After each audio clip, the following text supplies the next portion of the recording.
Hello friends. குமாருக்காண்டி Ganga wait பண்ணிக்கிட்டு இருக்காங்க. பாட்டியும் ஆறுதல் சொல்றாங்க, அவன் வந்துருவான் அப்படின்னு.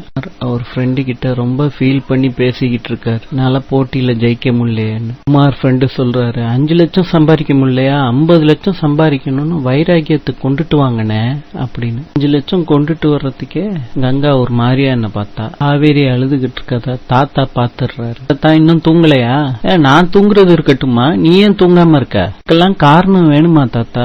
ஜெய் சண்டை போட்டானா சொல்லுமா, நான் சத்தம் போட்டு விடுறேன் அவனை. அவர்கிட்ட குழந்தைய பத்தி பேச வேணாம். என்னம்மா அவன் ஏதாவது சொன்னானா? இன்னும் நல்லா வரணும்னு நினைக்கிறாரு.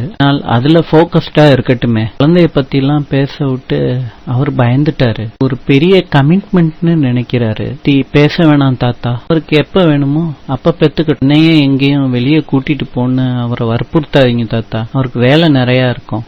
செய்யற யாரும் குழந்தை பெத்துக்கிறது இல்லையா, இல்லாட்டி பொண்டாட்டிய வெளியே கூட்டிட்டு போறது இல்லையா? ஒரே மாதிரி இருக்க மாட்டாங்கல்ல. இவர் பயப்படுறாரு. எதை தோன்றதோ அதை பண்ணட்டும் தாத்தா, எனக்காண்டி இதை செய்யுங்களே, அவர்கிட்ட பேசாதீங்க. குட் நைட் தாத்தான்னு சொல்லிட்டு படுக்க போயிட்டாங்க. காவேரி கேக்குறாரு, ஏன் கங்கா தூங்கல? நான் போன் பண்ணேன், நீங்க ஏன் போன் எடுக்கல? சார்ஜ் இல்ல கங்கா, போய் சாப்பாடு எடுத்து வைக்கிறேங்க, வந்து சாப்பிடுங்க. கங்கா சாரி, நானும் ரொம்ப ஓவரா பேசிட்டேன். குமாரும் சாப்பிடுறத தூரத்துல நின்னு காவேரி ரசிச்சு பார்த்துக்கிட்டு இருக்காங்க. நாளை சந்திப்போம். இன்றைய பொது அறிவு. தமிழ் தென்றல் என்று அழைக்கப்பட்டவர் யார்? பதில், திருவி கல்யாண சுந்தர நார், சுருக்கமாக திருவிக்கா அவர்கள். நாளைக்கு சந்திக்கலாம்.